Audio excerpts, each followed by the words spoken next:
सभी को नमस्कार। दोस्तों, आज हमारे साथ मेहमान है इस साल के हिंदी मीडियम के टॉपर सुनील जी। और सुनील जी के बारे में आप सबको पता है, लास्ट टाइम भी इनको आईपीएस सेवा मिली थी और इस बार इनको प्रॉपर आईएएस मिलने जा रहा है। तो सबसे पहले सुनील जी, आपका स्वागत है और आपको बहुत बहुत बधाइयाँ। बहुत बहुत धन्यवाद। हाँ। Thank you. सबसे पहले सुनील सर, आप थोड़ा अपने बारे में बताइए कि आप कहाँ से स्कूलिंग या एजुकेशन आपकी हुई है, कॉलेज कहाँ से हुआ और इस ऑप्शन सब्जेक्ट वगैरह आपके क्या थे। जी, मैं राजस्थान के पाली जिले का निवासी हूँ। मैंने अपनी स्कूलिंग अपने होम टाउन से की, जो कि हाँ। जैतारण है। हाँ। 11th और 12th मैंने सीनियर सेकेंडरी स्कूल जैतारण से ही कंप्लीट किया। हाँ। देन कुछ पारिवारिक और सामाजिक दिक्कतों के कारण लगभग 1 साल पढ़ाई से दूर रहा। हाँ।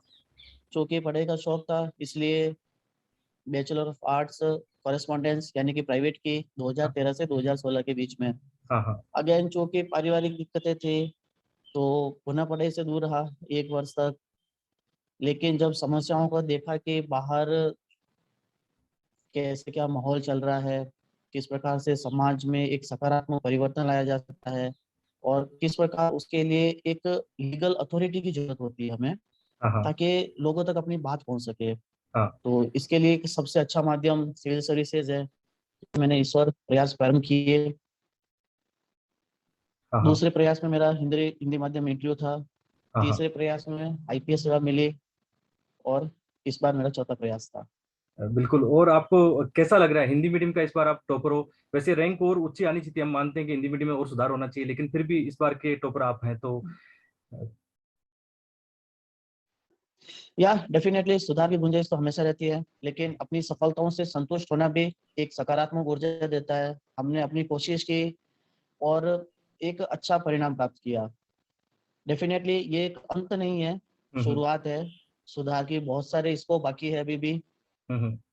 बिल्कुल। हाँ। सो कोशिश करें कि सभी क्षेत्रों में सुधार की तरफ अग्रसर रहे।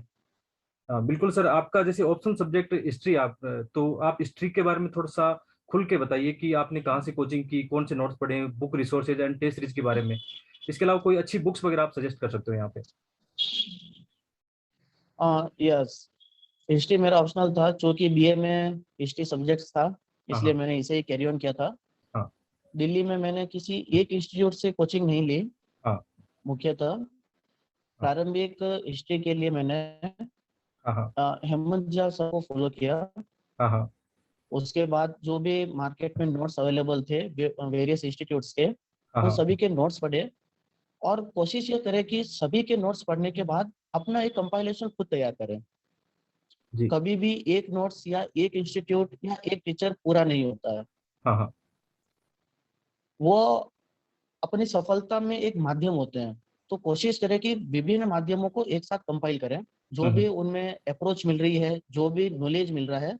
सभी को एक जगह कंपाइल करें, अपनी एक अप्रोच बनाएं, हम्म। एक सीक्वेंस बनाएं, और इस सीक्वेंस को फिर फॉलो करें। उसी सीक्वेंस में हम जो भी किताबें पढ़ रहे हैं, चाहे एनसीईआरटी की किताबें हैं, बुक्स में हम विपिन चंद्रा, हाँ। स्पेक्ट्रम, हाँ। इन सभी को फॉलो कर सकते हैं। हाँ। हाँ। मेनली एनसीईआरटी और बुक्स को अपने नोट्स के साथ कंपाइल करें। हाँ। ये एक बेटर अप्रोच रहेगी हाँ। हाँ। हमेशा ही, क्योंकि आपको इससे याद करने में भी आसानी रहेगी और एक बेटर सीक्वेंस बना पाने में आप सफल हो पाएंगे। हम्म। इसके अलावा टेस्ट सीरीज और आंसर राइटिंग प्रैक्टिस आपने कहाँ से की।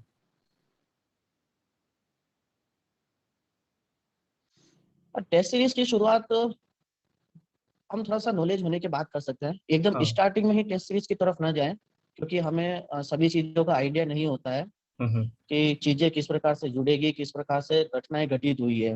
हाँ। टेस्ट सीरीज के लिए हम मार्केट में जो क्वेश्चंस अवेलेबल है, या हाँ। हाँ। मार्केट में जो टेस्ट सीरीज आती है, उनका सहारा ले सकते हैं। अपने टीचर से पूछ सकते हैं, फ्रेंड से, और यूपीएससी ने जो पिछले सालों में प्रश्न पूछे हैं। क्योंकि हिस्ट्री एक ऐसा सब्जेक्ट है जहाँ एकदम से नए क्वेश्चंस नहीं बनेंगे। जो जी। भी घटनाएं हो चुकी है वो फिक्स है, आपको समझने की जरूरत है और इंटरलिंक करने की जरूरत है। जितना बेटर हम इंटरलिंक कर पाएंगे घटनाओं को, हम्म। विभिन्न कालों को, विभिन्न घटनाओं को, उतना बढ़िया आंसर हमारा बनेगा। बिल्कुल। इसके अलावा सर, जैसे जीएस के अपने 4 मेंस के पेपर है, इसमें हिंदी मीडियम का उतना स्कोर जा नहीं रहा है। तो इसमें आप थोड़े रिसोर्सेज और संसाधन इसमें बता सकते हैं आप कि किस तरफ हमें पढ़ना चाहिए, क्या करना चाहिए? देखिए, जीएस पहले से ही डायनेमिक है। हम्म। डायनेमिक सब्जेक्ट होने के कारण और करंट से लिंक होने के कारण हाँ। सबसे पहले कोशिश करें कि जो भी टॉपिक्स है हाँ। उन्हें सिलेबस के अकॉर्डिंग डिवाइड करके उनके उन प्रत्येक टॉपिक पर अपनी एक पकड़ बना ले। हाँ। जैसे मैं उदाहरण देना चाहूंगा, अगर हम पॉलिटी में न्यायपालिका, चुनाव व्यवस्था इत्यादि की बात करें, तो उन हम्म। सभी पर हमारे पास कुछ न कुछ लिखने के लिए हाँ। पॉइंट्स और मुद्दे होने चाहिए। हम्म। हर एक टॉपिक पर, चाहे वह हाँ। संघवाद, लोकतंत्र, इसी प्रकार से अर्थव्यवस्था में कृषि, बैंकिंग, हाँ। जितने भी सेक्टर है हम सोचते हैं, डेली लाइफ में पढ़ते हैं, उन सभी पर हमारे पास लिखने के लिए कुछ न कुछ टॉपिक्स और इश्यू होने चाहिए। हम्म। जब हम उनको आपस में इंटरलिंक करना शुरू कर देंगे, जैसे कृषि को बैंकिंग से, हाँ। कृषि को एक लोकतंत्र से, कि किस हाँ। प्रकार से उन दोनों का इंटरलिंक है। जी। चाहे अभी फॉर्म बिल का इश्यू चल रहा था, हाँ। उस मुद्दे को पॉलिटिक्स हम किस प्रकार जोड़ सकते हैं। हाँ। तो इस हाँ। प्रकार जब हम इंटरलिंक करना सीख जाएंगे, हाँ। तो हमारे एफर्ट्स ऑटोमेटिक कम होते जाएंगे, क्योंकि फिर हम एक सीक्वेंस में चलते जाएंगे। हाँ। रिसोर्सेज उतने ही हैं, सभी स्टैंडर्ड रिसोर्सेज सभी को पता होते हैं और सभी अच्छी मेहनत भी करते हैं। हाँ। हाँ। लेकिन समस्या वहां आ जाती है कि हम चीजों को जोड़ नहीं पाए या जल्दी रिकॉल नहीं कर पाते हैं। हाँ। हाँ। एट ए टाइम जो क्वेश्चन आया है हम उसमें रिकॉल नहीं कर पाते कि हमें पॉइंट क्या लिखना है। हाँ। लेकिन जब हमारा एक फॉर्मेट बना हुआ होगा हाँ। कि सभी चीजों को कैसे लिखना है, अगर कोई कानून आया है, अगर किसी कानून में कहीं दिक्कत है तो हाँ। उसमें प्रोविजंस में क्या दिक्कत है, हम्म। उस स्पेसिफिक सेक्टर में क्या दिक्कत है, अगर सरकार कुछ काम कर रही है तो क्रियान्वयन में चुनौती आ रही है। तो इस प्रकार से 4-5 इश्यूज को लेकर हम एक एक पॉइंट भी बनाए तो एक हाँ। अच्छा हाँ। खासा आंसर का ढांचा तैयार हो जाता है। बिल्कुल। तो न केवल जिसे हम कहते हैं मल्टी डायमेंशनल अप्रोच, तो हाँ। हमें उसे याद रखने की जरूरत नहीं होती है, वो अपने आप क्रिएट हो जाती है। हाँ। हाँ। तो इस प्रकार से मैं सोचता हूँ कि अच्छा आंसर लिखा जा सकता है। बिल्कुल। सर, इसमें कोचिंग का कितना रोल होता है? जैसे आजकल वैसे मेरा भी अनुभव कहता है कि कोचिंग का जीएस को लेकर उतना मेंस में उतना रोल बचा नहीं है। तो इसमें आपकी क्या राय है कि जैसे ग्रामीण पृष्ठभूमि के काफी विद्यार्थी इसको लेकर चिंता में रहते हैं? देखिए, कोचिंग एक आपको रास्ता प्रोवाइड कर सकता है, हाँ। आपको हाँ। मदद कर सकता है कि किस दिशा में आपको जाना है। अल्टीमेटली चलना हमें खुद को ही है। हम्म। अब कई बार ये होता है कि हमारी पारिवारिक और सामाजिक पृष्ठभूमि इस प्रकार से हो हम्म। कि हमें कोचिंग की आवश्यकता ही नहीं पड़े, तो वो हाँ। बहुत एक अच्छा सिनेरियो होता है। लेकिन जनरली हमारे हम सभी के पास उतना बैकग्राउंड नहीं मिल पाता है, हम्म। तो कोचिंग हमें एक रास्ता प्रोवाइड कर देता है हम्म। शुरू के दिनों में, कि हमें चीजों को किस प्रकार से पढ़ना है, किस प्रकार से सीक्वेंस बनाना है, हम्म। और एक पूरा सिलेबस क्या है।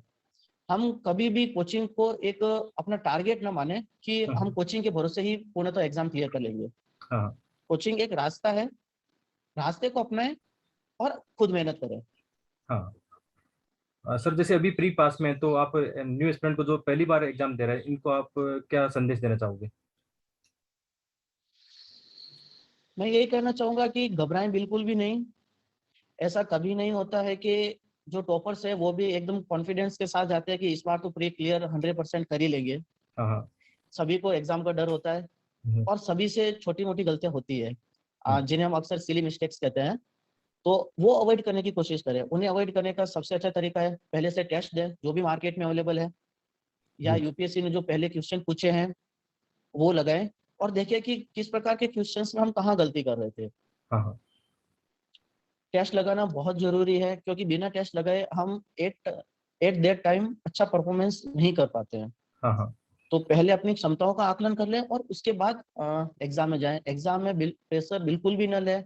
हम्म। जस्ट एक जैसे दूसरे नॉर्मल एग्जाम्स है उसी की तरह इसी को भी लें। और बिल्कुल। खासकर सीसेट में थोड़ा सा ध्यान रखें, सीसेट को बिल्कुल भी हल्के में न लें।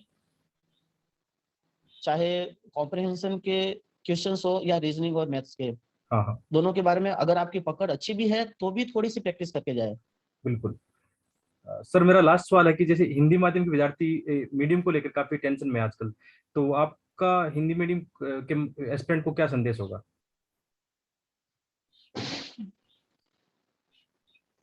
देखिए, हिंदी भी नहीं, हाँ, एक चुनौतियों का समय था जिसे हम 16, 17 और 18 गिन सकते हैं, लेकिन हाँ उसके बाद से वापस अच्छा जंप हुआ है। हाँ अच्छे हाँ विद्यार्थी सामने आ रहे हैं और लगातार परफॉर्मेंस अच्छा हो रहा है। हाँ हाँ तो प्रैक्टिकली थोड़ी सी दिक्कत है हिंदी मीडियम के साथ कि हाँ। हम लिखने में थोड़ा सा पीछे रह जाते हैं, या हम्म, हमारी स्पीड कम हो जाती है मेंस में। तो हम्म, उसमें अगर हम निरंतर कोशिश करें तो उसमें सुधार ला सकते हैं। बाकी कंटेंट की अब कोई कमी नहीं है।